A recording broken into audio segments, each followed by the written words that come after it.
There are Bible stories that do not begin with a miracle, but with a very ordinary, very human sound, a door being shut. The door of a widow who was promised something and then left hanging. The door of a family that protects its honor by pushing the weak into the shadows. And Tamar's story is like that. A story where honor is slowly strangled. Silence turns into violence. And justice is delayed until a woman is forced into the darkest corner just to reclaim what should have been hers. Tamar was not a queen, not a warrior. She was a woman living in the household of Judah, one of Jacob's 12 sons. And if you think the families of the patriarchs were always upright, this story will wake you up. Even in the chosen line, sin can still slip in, and the most vulnerable are often the first to be pushed out to suffer.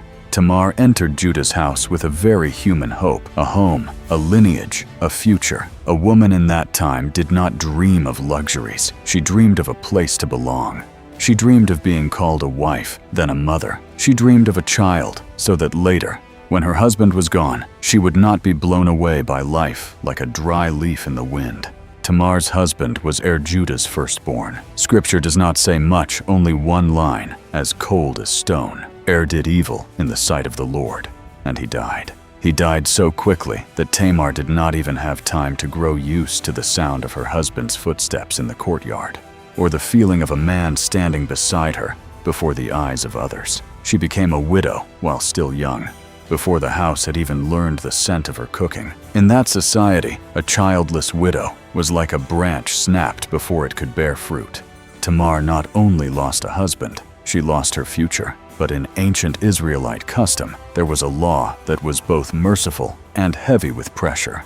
So the widow would not be abandoned. If a husband died without a child, the brother was to take the widow and raise offspring for the dead brother. It was a family duty and also a form of protection for the woman. So Judah said to his second son Onan, "Go into your brother's wife. Raise offspring for your brother."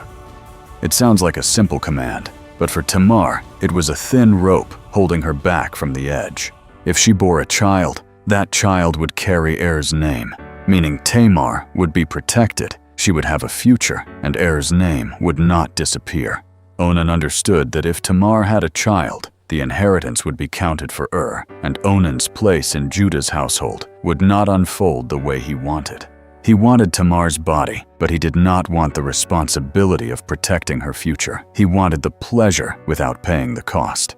He used the law like a door to step through, but when it came time to give life back to Tamar, he pulled away. Tamar could not force Onan to be faithful. She could only see the coldness in his eyes each time he turned away, and feel her future being crushed by selfish choices she had no power to stop. And Scripture shows the hard truth. Onan deliberately refused to give Tamar a child so that the offspring would not be counted as his, and he also died under the judgment of God. Tamar became a widow a second time, twice a widow, still childless in the same house. People began to whisper, "This woman, what is wrong? Why does every man who marries her die?" And in the eyes of some, Tamar was no longer the victim. She became bad luck. And Judah, instead of looking at the sin of his sons, began to look at Tamar like an omen. Not because Tamar had done anything wrong, but because Judah needed a reason to escape responsibility while still looking right. Judah's third son, Shelah, was still young. Judah said to Tamar, "Remain a widow at thy father's house, till Shelah my son be grown." It sounded kind, but inside Judah was another sentence unspoken, yet controlling everything. "I do not want to give Shelah to her. I am afraid he will die too." Judah chose to delay his duty. Tamar left Judah's house and returned to her father's house. She lived as a widow wearing mourning garments, and she waited. Tamar was not allowed to remarry. Tamar could not have children. Tamar lived like a prisoner without bars. She could still walk around, but she had no future. Each morning she woke up and saw the mourning clothes hanging there, like a reminder that her life was being paused indefinitely. Day after day, Shelah grew up. Other children grew up married and had children. Tamar did not. Judah did not call her back. And Tamar began to realize the cruel truth. Judah did not intend to keep his promise. He wanted to preserve the family's honor, but he did not want to pay the cost of protecting a widow. He chose silence because silence meant he did not have to face her, and Tamar was being buried alive inside that silence. She understood something cold. If she kept waiting, she would die as a childless widow, not by a knife, but by a life suspended. Judah, the man who should have protected her by law, was trying to use time to erase her from the story. Then a turning point came like a door opening at the exact right time. Judah's wife died. Judah went up to Timnah to oversee the shearing of his sheep. It was a season when people often celebrated, drank, and let their guard down. Tamar heard the news and understood some moments come only once. If she wanted the truth to be acknowledged, she had to act when no one was expecting it. Tamar had no court, no voice in the council, no right to stand before a crowd and accuse a powerful man. If she cried out, people might pity her, but pity from a distance, because no one wanted to confront Judah. Tamar had only her mind and one goal: to force responsibility back to where it belonged. She did something people would condemn if they looked only at the surface, but the deeper motive was to reclaim what had been stolen. The right to live, the right to a lineage, the right not to be abandoned by a false promise. Tamar took off her widow's garments. That was a massive act. Taking off mourning clothes meant taking off the suspended identity. She covered her face, dressed like a prostitute, and sat by the road where Judah had to pass. She chose the place on purpose where Judah would see where he could not easily ignore her. Tamar sat there, her heart likely pounding so hard she could hear it, because if the plan failed, she would not only lose honor, but also her life. When Judah came, he did not recognize Tamar. He only saw a veiled woman, and desire rose in him like hot wind. He did not ask her name, her family, or who she was, because powerful men often do not care about the person they use. Come, let me come in unto you. Tamar did not shake. What will you give me? Judah answered like a man used to making easy promises. I will send you a kid from the flock. A goat is small, cheap, and easy to forget. Tamar heard that and felt her whole life reflected in its small promises meant to soothe, then abandonment. She refused to accept another promise. She pressed again, sharp as a needle. Before you send it, what pledge will you give me? Judah asked. What pledge shall I give thee? And Tamar answered with a sentence that turned this story into a courtroom waiting in the future. Your signet, your cord, and your staff that is in your hand.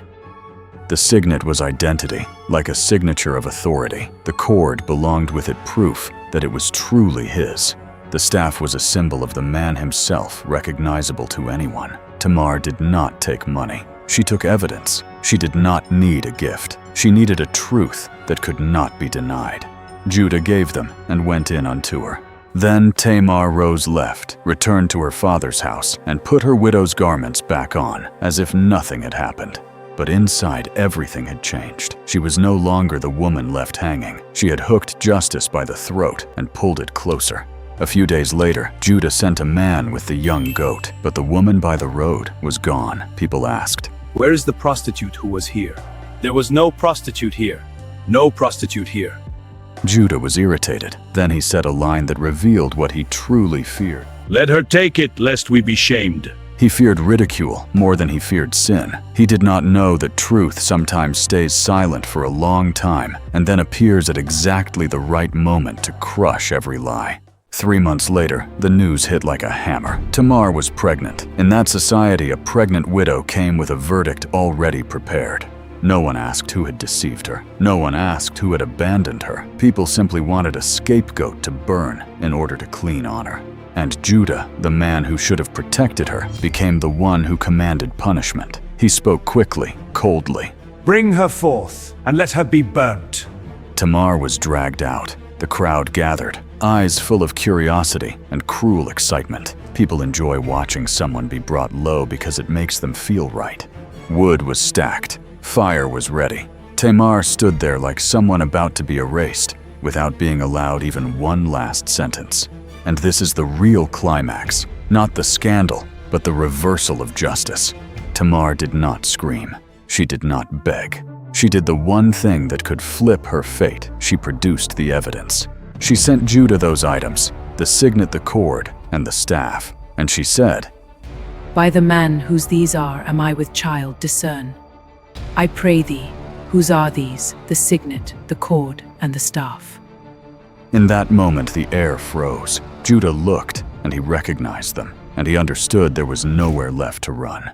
He could kill Tamar, but he could not kill evidence. He could command people, but he could not command truth to disappear. And Judah, the man of power, the man who had just ordered Tamar to die to preserve honor, had to speak the truth about himself in front of everyone. She hath been more righteous than I, because that I gave her not to Shelah my son. That sentence sounded like something snapping. False honor snapped. Misused authority snapped. The silence that had buried Tamar for so long snapped. Judah admitted it. The responsibility was his. Tamar had been pushed into a dark corner by his delay and fear. And if Tamar had not done what she did, she would have been buried alive in a nameless life. Tamar was saved, not because she was simply smarter in a game, but because truth is stronger than power. After that, Tamar gave birth to twins. Even the birth felt like a small prophecy over her life. It did not follow the order people expected. One baby thrust out a hand first, and the midwife tied a scarlet thread, thinking that would be the firstborn. But the hand withdrew, and the other baby broke through first. People cried out, How hast thou broken forth? He was named Perez, meaning breakthrough breach. The other was Zerah, and this is what makes Tamar's story more than a family tragedy. It becomes a link in the history of redemption. Perez becomes an ancestor in the line that leads to David, and farther still to the Messiah. God does not erase the name of the one the world wanted to burn. He can use the very place of humiliation to rewrite the story of salvation. Tamar is not presented as perfect, but she is a woman pushed to the edge who refused to be buried alive by injustice. She becomes a voice for those who are suspended, forgotten, used and discarded. And Judah, the man who once betrayed Joseph, the man who was practiced in hiding, was forced to look at his sin. Perhaps the moment she hath been more goddess than I was, one of the first stones laid for Judah to change, so that later in Joseph's story, Judah becomes the man who steps forward to take responsibility instead of running. Tamar stands like a scar in Judah's family, but also like a warning God does not ignore injustice. It may be delayed, but it will be named. And sometimes, God uses the ones considered weakest to expose the strongest truth. Tamar's story forces us to face this sin, often hides behind honor, and the weak are often made to pay the price for the strong. But it also gives hope. God is still working even inside the messiest stories. He does not call injustice right, but he can turn what looks like an ending into a door for the future. And now I want to ask you a question that fits Tamar's story so well. What do you think is harder, waiting for justice to come, or daring to face the truth about yourself the way Judah did? And if you want God to lead you out of dark corners and back onto the right path, right? Lord, guide me.